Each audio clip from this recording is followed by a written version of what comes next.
बाबा, आज कितने सालों बाद आपको यूं खुशी से गुनगुनाते सुना है। खुशी की कोई वजह? हाँ चिरैया, आज भारत की खेती की बदलती तस्वीर देखकर मन को बहुत खुशी है कि हम सुनहरे भविष्य की ओर बढ़ रहे हैं।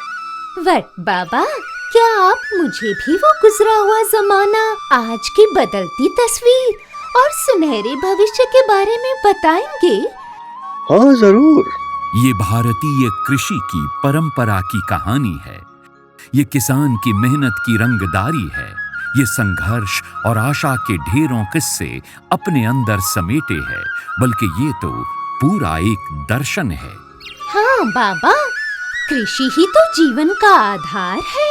लेकिन ये आधार कई बार डगमगाया है।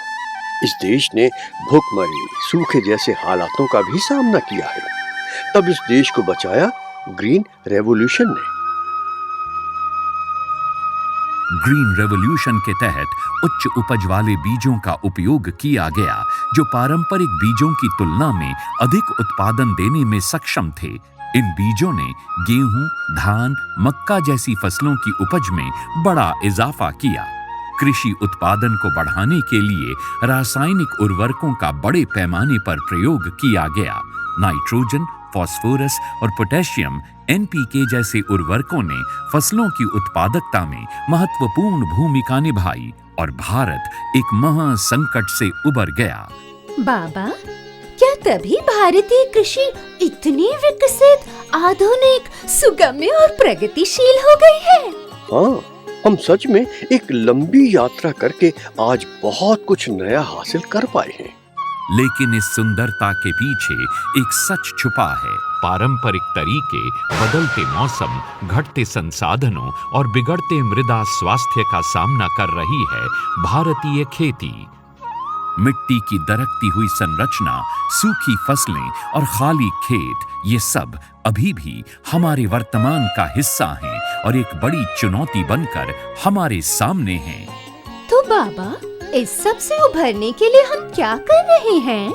हम उम्मीद का दामन पकड़कर कृषि में उन्नति का प्रकाश ढूंढ रहे हैं। भारतीय कृषि को सुनहरे भविष्य की ओर बढ़ाने के लिए हम बदलाव की ओर कदम बढ़ा रहे हैं। हम अब विज्ञान, तकनीकी नवाचार और सामूहिक प्रयासों के साथ एक नई दिशा में बढ़ रहे हैं। बाबा, वो कैसे? हमारी मिट्टी की सेहत हमारे कृषि की सफलता की नींव है, लेकिन आज हमारी मिट्टी कई समस्याओं का सामना कर रही है। मिट्टी में कार्बन का स्तर महत्वपूर्ण है, क्योंकि ये मिट्टी की उर्वरता को प्रभावित करता है। अगर मिट्टी में कार्बन का स्तर कम है, तो उसमें पौधों को आवश्यक पोषक तत्व मिलना मुश्किल होता है। इस कमी को पूरा करने के लिए कार्बन अवशोषण तकनीक यानी कार्बन सीक्वेस्ट्रेशन टेक्निक का उपयोग किया जाता है, जिसमें बायोचार और हरी खाद जैसी विधियां शामिल हैं। ये एक ऐसी प्रक्रिया है जिसके द्वारा कार्बन डाइऑक्साइड CO2 को वायुमंडल से हटा दिया जाता है और मिट्टी में संग्रहित किया जाता है, जिससे मिट्टी के स्वास्थ्य में सुधार होता है और मृदा कार्बनिक पदार्थ में वृद्धि होती है। कीटों और बीमारियों के प्रति अधिक सहनशीलता बढ़ती है और कीटनाशकों की आवश्यकता में भी कमी आती है। बायोचार मिट्टी की संरचना को सुधारता है, पानी और पोषक तत्वों को बेहतर तरीके से बनाए रखता है। वहीं हरी खाद मिट्टी में आवश्यक पोषक तत्वों को वापस लाती है और उसकी उर्वरता को बढ़ाती है। बाबा, मिट्टी की उर्वरता बढ़ी या नहीं, उसकी जानकारी भी तो जरूरी है। हाँ बिल्कुल, इसलिए मिट्टी परीक्षण से हमें मिट्टी की मौजूदा स्थिति के बारे में जानकारी मिलती है। मिट्टी परीक्षण से हम समझ सकते हैं कि मिट्टी में कौन से पोषक तत्व कम हैं और कौन से अधिक। इस आधार पर हम संतुलित पोषण की योजना बना सकते हैं। मृदा स्वास्थ्य प्रबंधन तकनीकों में फसल अवशेष प्रबंधन, फसल चक्र, इंटीग्रेटेड न्यूट्रिएंट मैनेजमेंट यानी INM तकनीकों यानी उर्वरक के साथ साथ जैविक खाद और जैव उर्वरक का उपयोग और समस्याग्रस्त मिट्टी का सुधार आदि शामिल हैं। ये तकनीकें मिट्टी के स्वास्थ्य को बढ़ाने में मदद करती हैं, जिससे कृषि उत्पादकता और पर्यावरण स्थिरता में सुधार होता है। और कुछ तरीके भी हैं क्या बाबा, जिससे मिट्टी की सेहत को बचाया जा सके?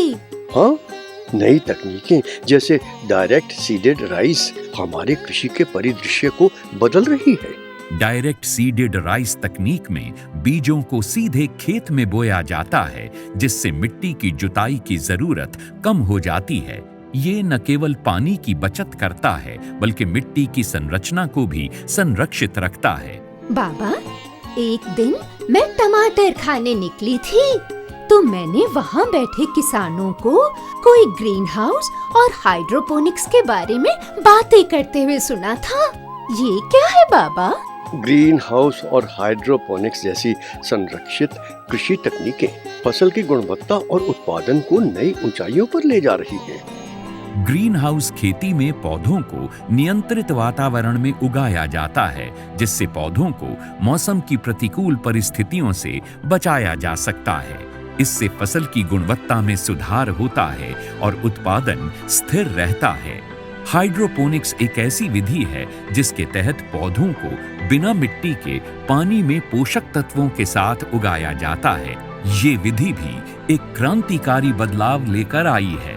ये विधि पानी की खपत को कम करती है और अधिक फसल का उत्पादन सुनिश्चित करती है।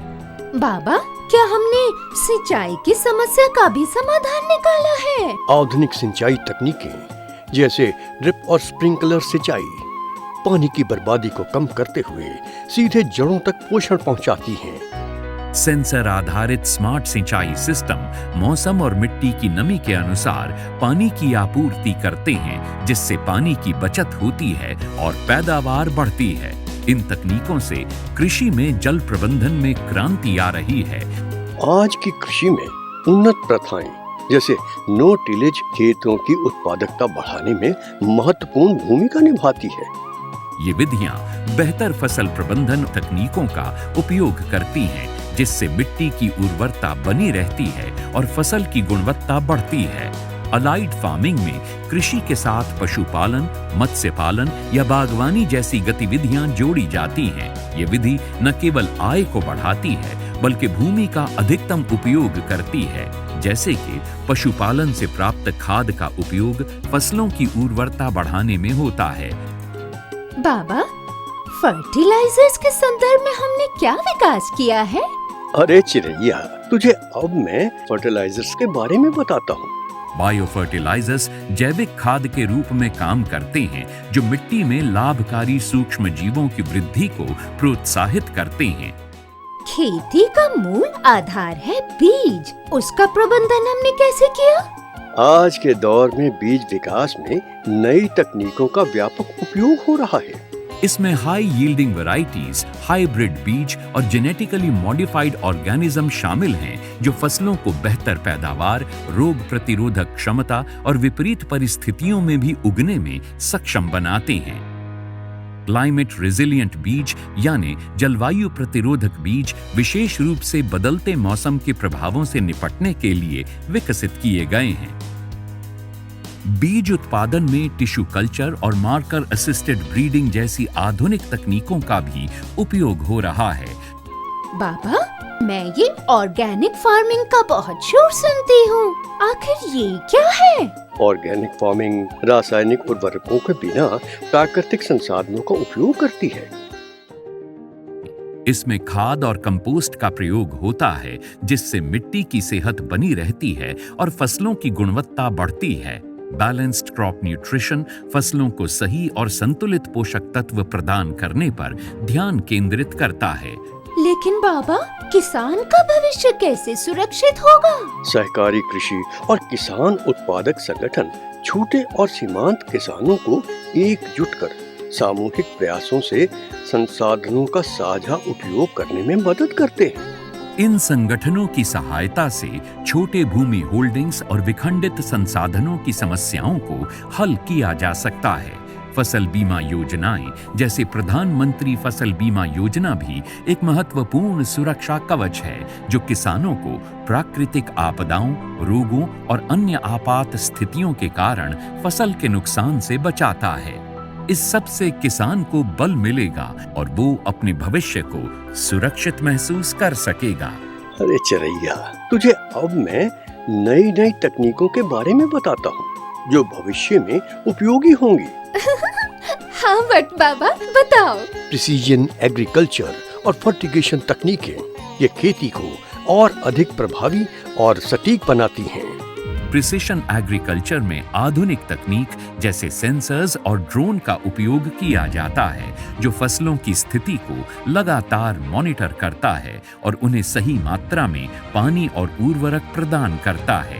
फर्टिगेशन उर्वरकों को सिंचाई के साथ मिलाकर पौधों की जड़ों तक पहुंचाता है जिससे पोषक तत्वों की सही मात्रा का उपयोग होता है और फसल की वृद्धि में सुधार होता है। एग्रोफॉरेस्ट्री में फसलों के साथ पेड़ों को शामिल किया जाता है जो मिट्टी की सेहत को बेहतर बनाता है और अतिरिक्त आय का स्रोत प्रदान करता है। कीट और बीमारी प्रबंधन कृषि के लिए अत्यंत महत्वपूर्ण है। इंटीग्रेटेड पेस्ट मैनेजमेंट यानी IPM एक समग्र दृष्टिकोण है जिसमें कीट नियंत्रण के विभिन्न उपायों का उपयोग किया जाता है, जैसे जैविक कीट नियंत्रण, यांत्रिक उपाय और रासायनिक उपचार। ये विधि न केवल कीटों की जनसंख्या को नियंत्रित करती है बल्कि पर्यावरणीय प्रभाव को भी कम करती है। प्राकृतिक आपदाएं और जलवायु अस्थिरता हमारी फसलों पर गहरा प्रभाव डालती है। संरक्षित खेती और लचीली फसल किस्में मौसम की इन चरम स्थितियों का सामना करने के लिए अपनाई जा रही हैं। ये रणनीतियां हमारी फसलों को सुरक्षित करने और सतत कृषि प्रथाओं को सुनिश्चित करने में मदद करती हैं। बट बाबा, यानी अभी भी कठिनाइयाँ बहुत हैं। हाँ, लेकिन इन कठिनाइयों के बावजूद भारतीय कृषि का भविष्य उज्जवल है। नवोन्मेषण, सहयोगात्मक प्रयास और स्थिरता के प्रति प्रतिबद्धता के साथ हम केवल चुनौतियों का सामना नहीं कर रहे हैं, हम एक समृद्ध और समावेशी भविष्य की दिशा में बढ़ रहे हैं। हमारे सामने एक अवसर है, एक ऐसा अवसर जहां हर बीज, हर खेत और हर किसान नए आसमान को छू सकते हैं। समाज, तकनीक और परंपरा का ये संगम एक नई आशा और एक नए यथार्थ की ओर इशारा करता है। जब हम भविष्य की ओर देखते हैं तो हमें न केवल कृषि की प्रगति नजर आती है बल्कि एक बेहतर और समृद्ध भारत का सपना भी साकार होता है।